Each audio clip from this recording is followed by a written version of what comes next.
Frank Palmer stood at the viewport of the diplomatic vessel Olive Branch, watching the stars blur as they approached the massive space station.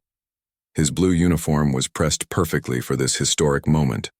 First contact with the Galactic Council. Well, official first contact. Humans had been quietly observing from the edges for years. "Captain, we're receiving docking instructions," said Ryan, the young communications officer. His fingers moved quickly across the control panel. "Very good. Alert Ambassador Garcia that we're arriving." Frank straightened his collar. After 20 years in Earth's Defense Force, he never thought he'd be playing diplomat. Lisa Garcia entered the bridge. Her dark hair was pulled back neatly, and she wore the simple white suit chosen to represent Earth. "Captain Palmer, are we ready to make history?" Frank nodded. "As ready as we'll ever be." "Remember, we're just here to observe and introduce ourselves, nothing more," Lisa smiled. "And perhaps hide the fact that we've been developing technology they might find concerning." "That's above my pay grade, Ambassador." Frank turned back to the viewport. "I just drive the boat." The Olive Branch was small compared to what they were approaching. The Galactic Council station hung in space like a silver flower, its 5 massive arms extending from a central hub. Each arm represented one of the founding species of the Council, who had maintained peace for over 3,000 years. "It's beautiful," Lisa whispered. "And heavily armed," Frank added quietly. His military training couldn't help but note the defense systems hidden among the decorative elements. The ship slid into a docking bay that seemed designed for much larger vessels. When the airlock sealed with a hiss, Frank led his small team toward the opening doors. Lisa walked beside him with 4 security officers and 2 other diplomats following behind. A group of aliens waited for them. Frank had studied their appearances, but seeing them in person was different. The Trill were tall with pale blue skin, 4 arms, and large eyes. The Vantar were shorter, green-scaled reptilians with elaborate neck frills. The Moros looked almost human except for their silver hair and 6 fingers on each hand. 2 other species Frank didn't recognize stood at the back. A Trill stepped forward. "Welcome to the Galactic Council Station Unity. I am Coordinator John. We are pleased to finally meet humans in an official capacity." Lisa stepped forward. "Thank you for accepting our request. I am Ambassador Lisa Garcia of Earth. We look forward to establishing peaceful relations with the Council." The formal greetings continued as they moved through the station toward the Council chambers. Frank remained alert, noting security positions and possible escape routes. Old habits. The Council chamber was a massive dome with seats arranged in rising circles around a central speaking platform. Representatives from at least 30 different species filled the room, all watching the humans with curious eyes. Lisa was invited to speak first. She stood on the platform, her voice steady as she described Earth, its history, and humanity's desire for peaceful cooperation. Frank was proud of her confidence. "We understand that we are newcomers," Lisa said. "We only ask for the opportunity to learn and share knowledge with our galactic neighbors." The Council representatives began asking questions. How many humans were there? What was their government structure? How had they developed faster than light? Travel? Lisa answered carefully, revealing enough to seem cooperative while following her instructions to keep certain details private. Frank's earpiece buzzed. Ryan's voice came through, tense and quiet. "Captain, we're detecting unusual energy signatures approaching the station." Before Frank could respond, alarms began blaring throughout the chamber. The Council members looked up in confusion. "What is happening?" Lisa asked Coordinator Jean. The Trill's face had darkened to deep purple. "Fear," Frank remembered from the briefings. "It cannot be," Jean said. "They would not dare attack the Council directly." A new voice boomed through the chamber. "This is Supreme Commander Krell of the Vral Dominion. Your time of peaceful weakness ends today. Surrender or be destroyed." The chamber erupted in chaos. Council members shouted over each other. Some ran for the exits. Frank grabbed Lisa's arm. "We need to get back to the ship now." The station shuddered as something struck it. The lights flickered. "Who are the Vral?" Lisa asked as they ran through the corridors. "A species from the outer systems," John explained, joining their retreat. Warlike, territorial. We have had conflicts before, but never like this. Another explosion rocked the station. Part of the ceiling collapsed ahead of them, blocking their path. This way, Frank ordered, leading them down a side passage. They reached a viewport and stopped in shock. Outside, dozens of black, spike-covered ships surrounded the station.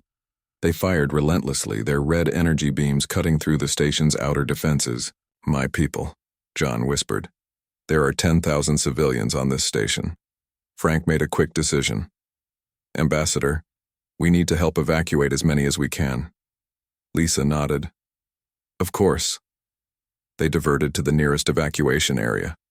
Hundreds of aliens crowded the escape pod bays, many injured from explosions or falling debris. "The Olive Branch can take about 50 more passengers," Frank told John. "Direct the most vulnerable there." For the next hour, they helped coordinate the evacuation.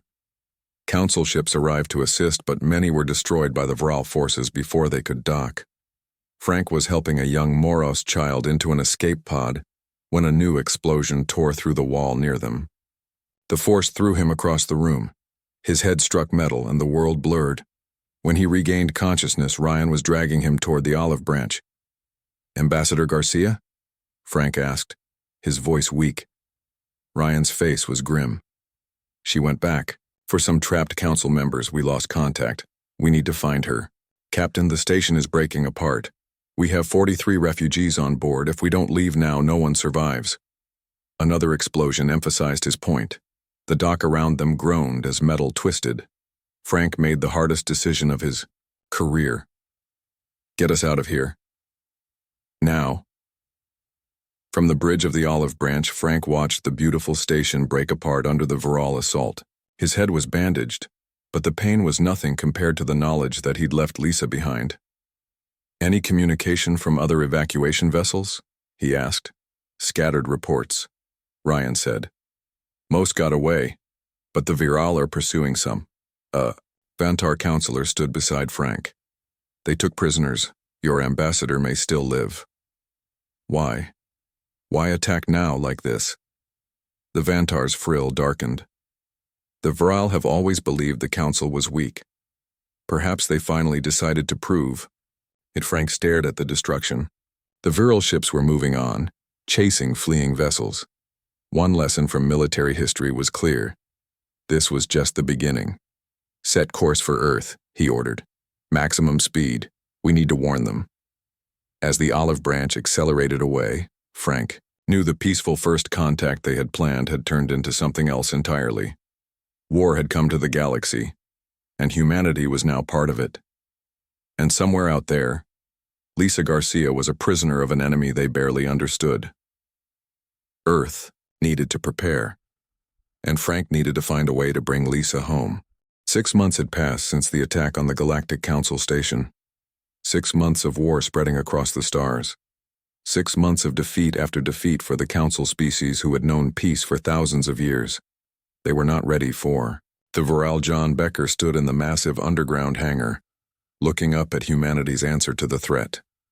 The USS Defiance gleamed under the bright lights, its dark hull absorbing more light than it reflected. At nearly a mile long, it was the largest ship humans had ever built, and they had built it in secret long before the Viral appeared. "Quite a sight, isn't she?" Carol White approached, wiping grease from her hands with a rag. As chief engineer, she had spent the last 3 years of her life bringing this ship to life. "Will she be ready in time?" John asked. His uniform bore the insignia of Earth's Defense Force Commander, a position that had seemed ceremonial until the Olive Branch returned with news of the attack. Carol nodded. "Final systems check today. The gravity weapons are still experimental, but they work in testing." John frowned. Gravity weapons. The very technology we hid from the Council because they banned it as too dangerous. Ironic, isn't it? Now we might save them with the very weapons they fear. A young officer approached them with a tablet. "Commander Becker, the latest reports from the front." John reviewed the data and his face darkened. "The Viral have taken 3 more systems. The death toll." He shook his head. "Millions more. And Ambassador Garcia?" Carol asked quietly. Still no word. John had sent scout ships searching for any sign of the captured humans. But we did get something new. He pulled up an image on the tablet. A grainy picture showed a massive virile ship, larger than any they had seen before. This appeared at Centauri Outpost yesterday. It destroyed our listening post in seconds. Carol studied the image. Their flagship? We think so. And intelligence suggests they're gathering their fleet for a final push on the Council capital system. In another part of the base, Lieutenant Sam Kelly removed his virtual reality headset. Sweat dripped down his face after hours in the simulation. Your infiltration time is improving, said his instructor, an older woman with short gray hair. But you're still not blending in with the local environment. The Viral don't exactly publish guides to their ship layouts, Sam replied, stretching his sore muscles. No, but the refugees have given us enough information to make educated guesses. She handed him a water bottle. You leave in 12 hours. Are you ready? Sam took a long drink. As ready as I'll ever be to sneak onto an alien warship. His mission was simple on paper: infiltrate a virile outpost, access their database, and find information about human prisoners. Intelligence suggested that Ambassador Garcia and the other captured humans from the Olive Branch were being held somewhere in virile territory. After showering and changing, Sam attended the final briefing. Captain Frank Palmer was there, still wearing the guilt of leaving Lisa Garcia behind like a visible weight on his shoulders. Lieutenant Kelly, Frank said after the briefing. A moment. Sam stayed behind as the others filed out. This isn't officially part of your mission, Frank said quietly, but if you find any sign of Ambassador Garcia, I'll do everything I can, Captain. Frank nodded, his eyes tired. Thank you. 3 days later, Sam drifted in a small stealth pod near a Viral supply station. His heart pounded as a cargo ship approached. The timing had to be perfect. When the cargo ship slowed to dock, Sam activated his thrusters and matched speed, attaching to the ship's underside like a parasite. Getting inside was the easy part. Cargo security was minimal. The hard part came next, finding a data terminal without being spotted. The Viral were tall, gray-skinned beings with 4 eyes and bone ridges where hair would be on a human. There was no way Sam could pass as one. He moved through service tunnels, avoiding patrols. The translation device on his wrist helped him understand the alien markings. After nearly being discovered twice, he found a rarely used terminal in a storage area. Sam plugged in the device the tech team had created and waited anxiously as it bypassed security and copied data. 5 minutes felt like hours. Finally, the Tao device blinked green. He had what he came for. The escape went wrong almost immediately. An alarm sounded as Sam was halfway to his extraction point. He ran, ducking into shadows when Viral soldiers passed. A shot grazed his arm, burning through his suit. Somehow he made it back to his hidden pod and detached from the station. As he drifted away on minimal power, a Viral patrol ship passed within meters but didn't detect him. Once clear, Sam activated the emergency jump drive. The stars blurred and he was gone. Back on Earth, data analysts worked frantically to decode the information Sam had stolen. John Becker and Frank Palmer waited impatiently for results. We found her, said the lead analyst, her eyes wide with surprise. Ambassador Garcia is alive. She's being held at a prison camp in the Omega system. Frank's face showed both relief and new determination. When can we rescue her? That's the problem, John said. The Omega system is deep in Viral territory. We'd need to fight through their defenses just to get there. There's more, the analyst interrupted. The Viral are planning their final assault on the Council capital in 2 weeks. They're gathering their entire fleet. If the capital falls, the war is over, John finished, and we lose our best allies. The room fell silent as the impossible choice became clear. Later that evening, Carol White found John Becker still in his office, staring at star maps. You've made a decision, she said. It wasn't a question. John nodded slowly. The Defiance launches tomorrow. We're heading for the Council capital. And Ambassador Garcia? John's face showed the weight of command. We can't risk our only advanced warship on a rescue mission, not when billions of lives are at stake. Captain Palmer won't like it. No, he won't. That's why he's coming with us as tactical officer. I need his experience. John looked up at Carol. And I need your engines to get us there faster than any ship has ever traveled. Carol nodded. We'll be ready. That night, crews worked frantically to prepare the Defiance for launch. Engineers made final adjustments. Weapons were loaded. Supplies were stored. At dawn, the chosen crew began boarding. 300 men and women. The best Earth had to offer. They knew they might not return. As the massive hangar doors opened above, John Becker took his place on the bridge. The weight of humanity's future rested on his shoulders. All systems, online, Carol reported from engineering. Gravity drive ready. Take us up, John ordered. We have a war to win. The Defiance rose silently into the morning sky, humanity's greatest achievement and last hope. As it accelerated toward the stars, the news arrived that the Council capital was under attack. They would have to hurry. Commander Jake Mason sat in the captain's chair of the USS Defiance, watching the stars streak by in the view screen. John Becker had chosen him to helm humanity's greatest warship, a responsibility that weighed heavily on his shoulders. Jake had spent 20 years in space, but nothing had prepared him for this mission. Status report, he called out to the bridge crew. All systems functioning at optimal levels, replied Eric Russell, the tactical officer. His fingers moved across the weapon control panel, running another check on the experimental systems. Current speed is 450 times light speed, added the navigation officer.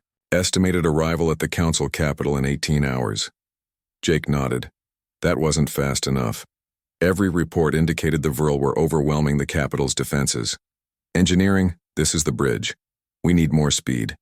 Carol White's voice came through the speaker. I'm giving her all she's got, Commander. The gravity drive is still experimental. Push it any harder and we risk tearing ourselves apart. Understood. Do what you can.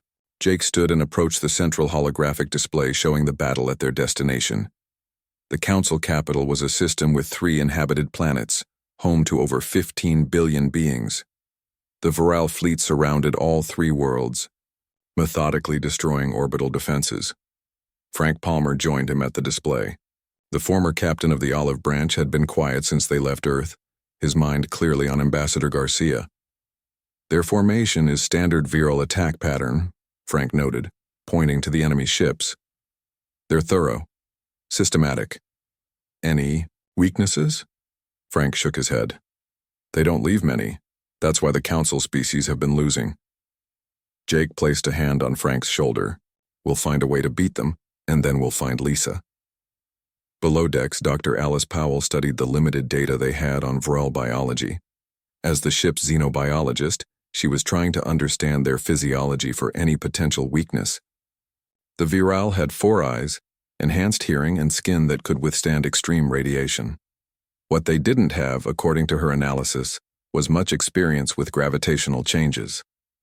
Hope, run another simulation on Vril inner ear structure, she asked. The ship's AI responded in a calm, feminine voice. Simulation complete, Dr. Powell. Results indicate Vril equilibrium would be severely compromised by rapid gravitational shifts. Alice smiled. Thank you. Please send these findings to Tactical. At a nearby workstation, Alan Cruz monitored Hope's code. As the AI's programmer, he was constantly fine-tuning her systems. She's getting more intuitive, he noted to Alice. Making connections I didn't explicitly program. Is that a problem? Alice asked. Alan shook his head. No, it's what she was designed to do. Learn and adapt. Just like us. The Defiance continued its journey through space, pushing the limits of its experimental drive. 12 hours into their journey, alarms blared throughout the ship. Unidentified vessels at coordinates 227 Mark IV, Eric announced. Appears to be a refugee fleet. On screen, Jake ordered. The view screen showed dozens of civilian ships clustered together, many damaged. They were of various designs from different Council species. "They're hailing us," said Diane Brown, the communications officer. "Put them through." A tired-looking Moros appeared on screen. "Unknown vessel. This is Administrator Seelith of the 3rd. Fleet refugees, please identify yourself." Jake stepped forward. "This is Commander Mason of the Earthship Defiance. We're en route to assist the Council capital." The Administrator's silver eyes widened. "Earth? The new species?" He shook his head. "You're too late. The capital is falling. The Viral Supreme flagship arrived yesterday. Nothing can stand against it." Jake exchanged glances with Frank. "We still have to try. Do you need assistance?" "We're headed for the Spiral Arm colonies. We should be safe there." Selith paused. "Commander, I served on the Council for 30 years. I've never seen weapons like the Viral are using now. Be careful." After the communication ended, Jake called a meeting with his senior officers. "The refugee administrator confirmed what our intelligence suggested," he said. "The Viral have committed their entire fleet to this attack, including their supreme flagship. We're still 6 hours out at current speed," Carol noted. "By then it might be too late." Frank studied the star charts. "There is a way to get there.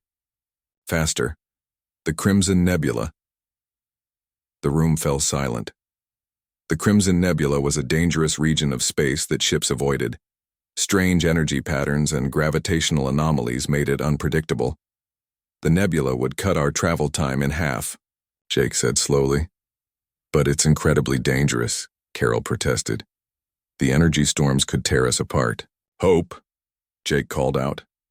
"Analysis of Crimson Nebula passage?" The AI's voice filled the room. "Based on current data, I calculate a 64% chance of successful passage. However, the Defiance's gravity drive gives us unique advantages in navigating gravitational anomalies." Jake looked around the table. "We were built for this. The Defiance has technology no other ship has. If anyone can make it through, we can." The decision was made. Jake returned to the bridge and gave the order to change course. The massive warship turned toward the glowing red cloud that stretched across the stars. "All hands. Prepare for nebula. Transit," Jake announced shipwide. "This will be rough." As they approached the nebula's edge, the sensors began to go haywire. Energy readings fluctuated wildly. The ship shuddered as the first tendrils of the nebula brushed against the hull. "Shields at maximum," Eric reported. "Weapons on standby." "Hope, take control of navigation," Jake ordered. "Use your calculations to find the safest path." "Acknowledged, Commander," the AI replied.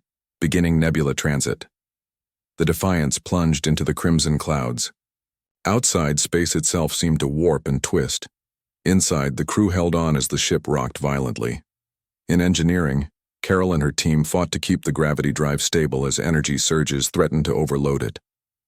"Power fluctuations in sections 12 through 17, Carol shouted over the noise of straining machinery. "Rerouting." On the bridge, Jake watched as Hope guided them through the chaos. The AI had been designed for exactly this kind of challenge, processing thousands of variables in real time. "Energy storm approaching starboard," Hope announced. Adjusting course. The ship turned sharply, narrowly avoiding a swirling vortex of destructive energy. For 3 hours, the Defiance navigated the treacherous nebula. Equipment failed. Minor injuries were reported across all decks. But the ship held together. "Nebula exit in 30 seconds, Hope announced finally. The view screen cleared as they burst from the crimson clouds into normal space. The crew cheered, then fell silent. Before them lay the Council capital system. And it was under siege. Hundreds of Vral warships surrounded the 3 planets. Orbital defenses were in flames. In the center of the Vral fleet floated a massive ship twice the size of any other vessel, the Supreme flagship. "We made it," Jake said quietly. "But are we too late?" Frank checked the tactical display. "The inner defenses are still holding, but barely.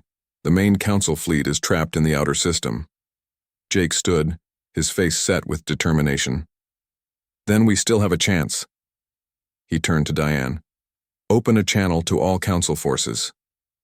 "Channel open, sir." Jake took a deep breath. This is Commander Mason of the Earthship Defiance. We have come to help. Hold your positions. We are moving to engage the enemy. He turned to Eric. Prepare all weapons. Activate the gravity lance. Weapons ready, Commander. Take us in, full speed. It's time to show the Viral what humanity can do. The Defiance accelerated toward the heart of the battle, its dark hull gleaming against the stars.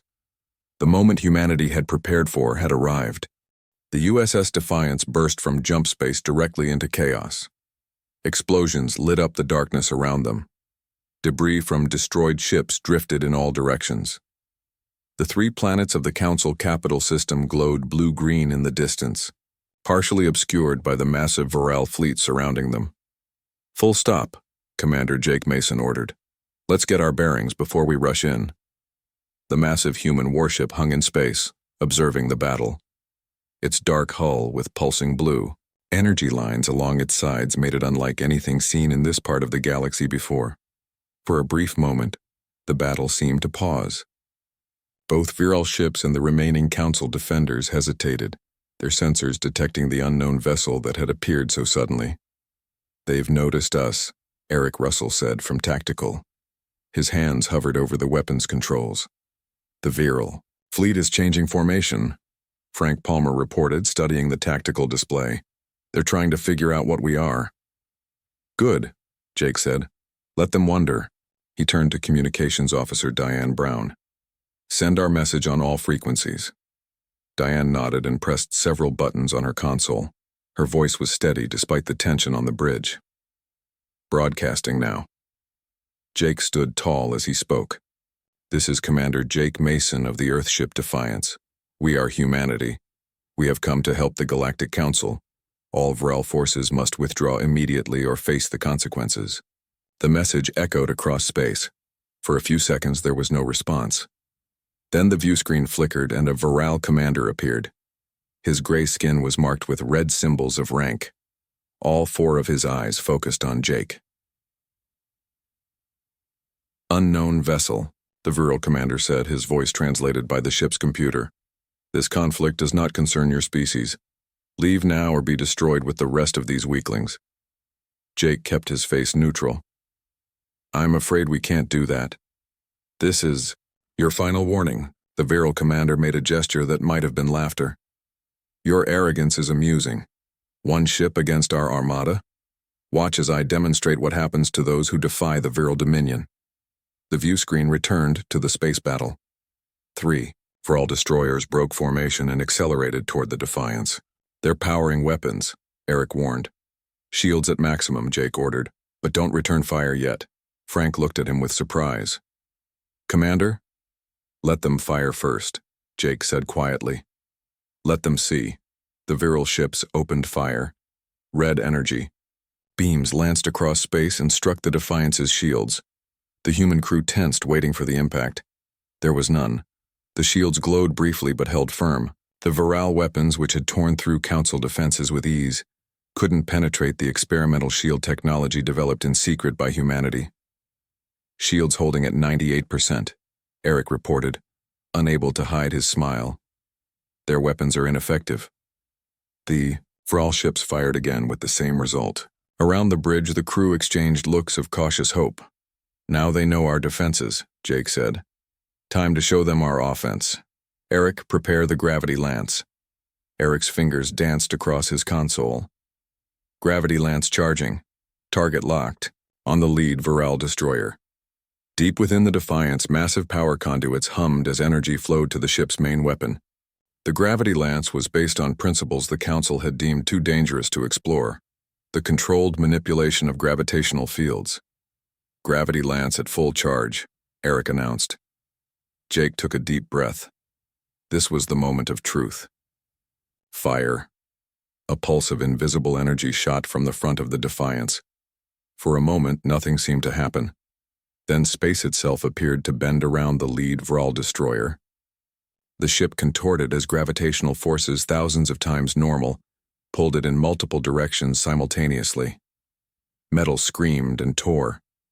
In seconds, the destroyer imploded, crushed by forces it was never designed to withstand. The battlefield fell completely silent. No weapons fired. No ships moved. Both sides witnessed the unprecedented destruction with shock. "My God," Frank whispered. It actually worked. In engineering, Carol White monitored the power systems recovering from the massive energy drain. "Gravity Lance cooling cycle initiated," she reported over the comm.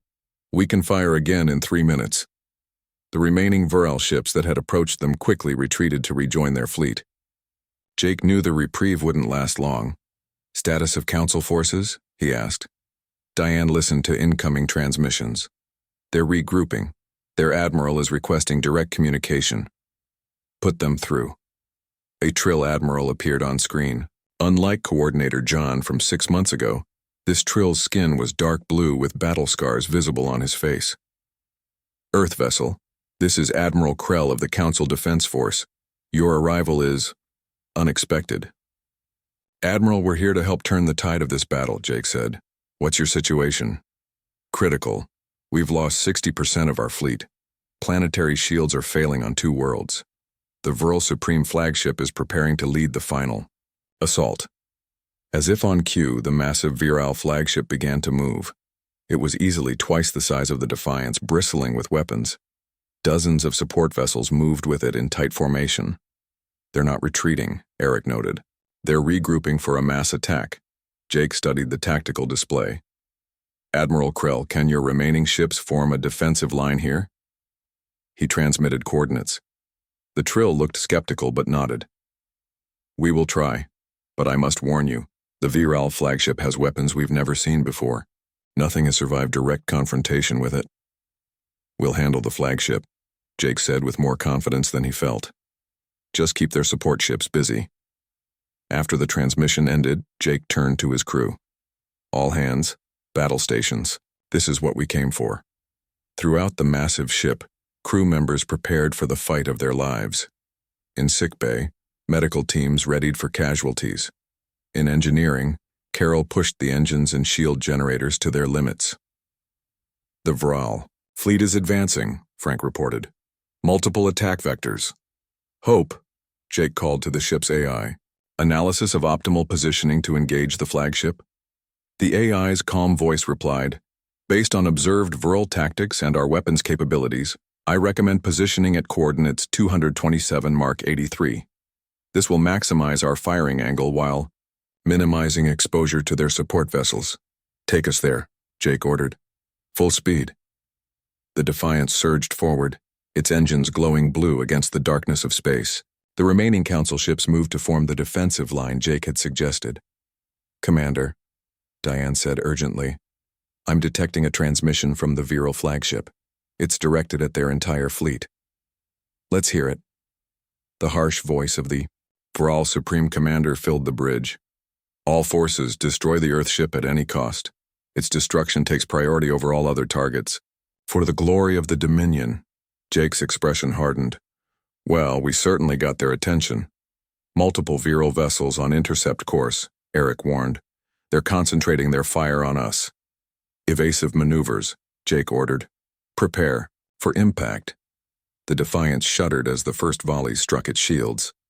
This time the impacts were felt throughout the ship as dozens of Viral weapons fired simultaneously. "Shields at 82% and dropping," Eric reported. "They're throwing everything at us." Jake gripped the arms of his command chair. "Focus on the flagship. It's time to show them what humanity can do when pushed too far." The greatest space battle in Council history had begun, and at its center was humanity's warship, a dark guardian against the stars. The USS Defiance moved through space like a dancer, avoiding the worst of the Viral attacks despite its massive size. Commander Jake Mason watched as Eric Russell guided their ship with remarkable skill, using the advanced engines to pull off maneuvers no ship this large should be capable of. "Shields down to 63%, Eric reported as another volley struck them. "We can't keep taking hits like this." "Carol, status on the Gravity Lance?" Jake called to engineering. Carol White's voice came back strained over the noise of her engineering team working frantically in the background. "Ready to fire again, but we can only manage 3 more shots before we risk overheating the entire system." Jake looked at the tactical display. The Viral flagship was moving into position to fire its main weapon at the largest of the three council planets. If that weapon hit, billions would die. Target the flagship and fire when ready, Jake ordered. The gravity lance pulsed again. This time the Viral were ready. The flagship performed a surprisingly quick, evasive maneuver. The gravitational distortion only caught its rear section, crushing part of its engine array but leaving the main ship intact. Partial hit, Frank Palmer announced. They're damaged but still operational. The flagship turned its attention fully to the Defiance. Its massive weapons began to glow with building energy. Evasive action, Jake shouted. The human warship veered sharply, but couldn't completely avoid the blast. The ship rocked violently as the shields flared bright blue. "Shields at 41%, Eric shouted over the sound of alarms. "Multiple systems damaged." "Rerouting power," Carol called from engineering. "We've lost 2 power conduits on Deck 7. Jake held onto his chair as the ship stabilized. "Return fire with conventional weapons. Keep them busy while the lance recharges." The Defiance fired its secondary weapons, causing minimal damage to the Viral flagship's thick armor. Around them, the Council ships fought bravely against the Viral support vessels, but they were clearly outmatched. In a quiet moment between attacks, Diane Brown looked up from her communications console. "Commander, I'm receiving a transmission from a small ship leaving the third planet. It's Lieutenant Kelly." Jake's eyes widened in surprise. "Put him through." Sam Kelly's tired face appeared on screen. He was in a small shuttle.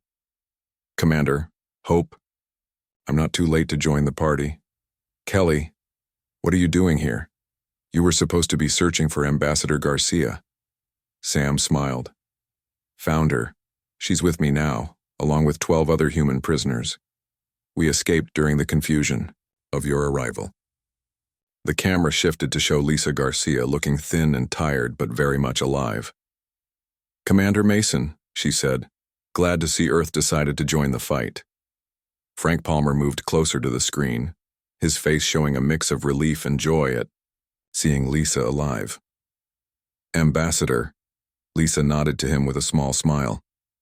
"Captain Palmer, we'll have time for reunions later. Right now, I have critical information about the Viral flagship." "We're listening," Jake said. "They have a resonance weakness in their shield system. I overheard the guards talking. If you hit them with alternating gravitational frequencies, you can create a cascade failure." Carol, who was listening from engineering, cut in. "Commander, we could modify the gravity lance to pulse at different frequencies. It would take a few minutes to reconfigure." "Do it," Jake ordered. "Kelly, get that shuttle to our hangar bay immediately." "Already on our way," Sam replied. "But we have company." The view screen showed 3 Viral fighters pursuing the small shuttle. Jake turned to Eric. "Launch fighter squadron to provide cover for that shuttle. It's carrying our people home." 8 fighters launched from the Defiance's bay, speeding toward the shuttle. The human pilots engaged the Viral pursuers, drawing them away from the vulnerable shuttle. The Viral flagship, seeing the shuttle's escape, turned its weapons toward it. Jake made a quick decision. "All power to engines. Put us between that shuttle and the flagship." The massive Defiance surged forward, positioning itself to shield the small shuttle. The flagship's weapons struck the human warship directly. The bridge shook violently. Panels exploded in showers of sparks. Emergency lighting kicked in as main power fluctuated. "Shields at 22%, Eric shouted. "One more hit like that and we're done." Jake gripped his chair. "Status of the shuttle?" "They've landed in Bay 3, Diane confirmed. "Ambassador Garcia and the prisoners are aboard." Carol's voice came through, broken by static. "Gravity lance reconfigured for frequency modulation, but we only have enough power for one more shot." Jake nodded grimly. "Then we make it count. All remaining power to the lance." The Defiance turned to face the Viral flagship directly. Both massive ships faced each other across space, Titans preparing for a final exchange. "They're charging their main weapon again," Frank warned.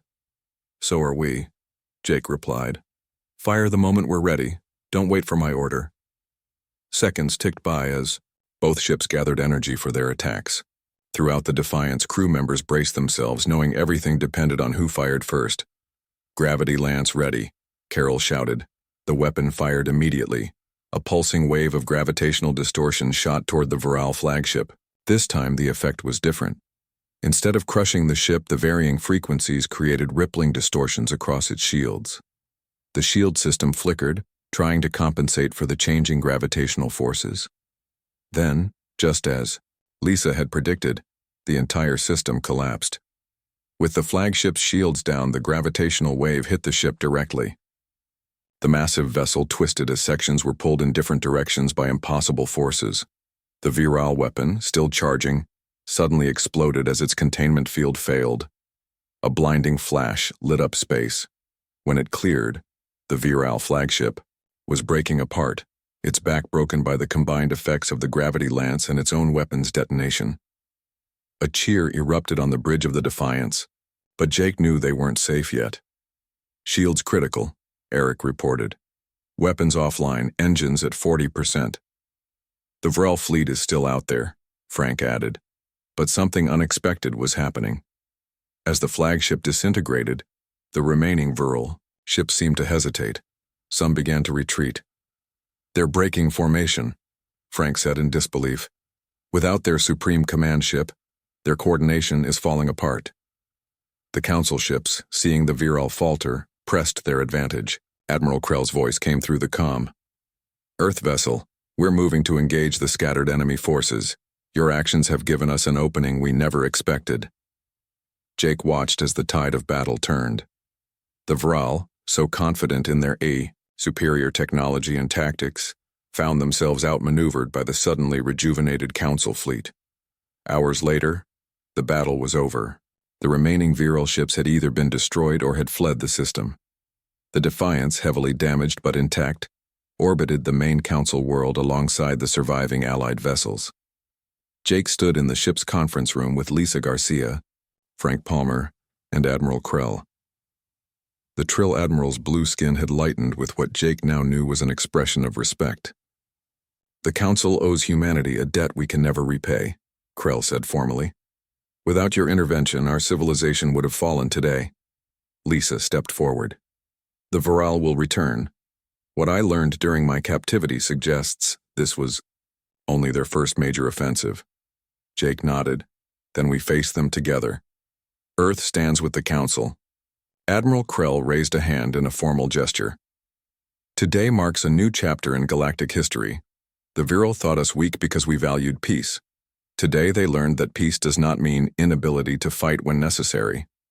As they spoke, the Defiance hung in space above the planet, its dark hull gleaming in the light of the system's sun. Word of humanity's stand against the Vral was already spreading through the galaxy. The battlefield had fallen silent, and humanity's warship had arrived in glory.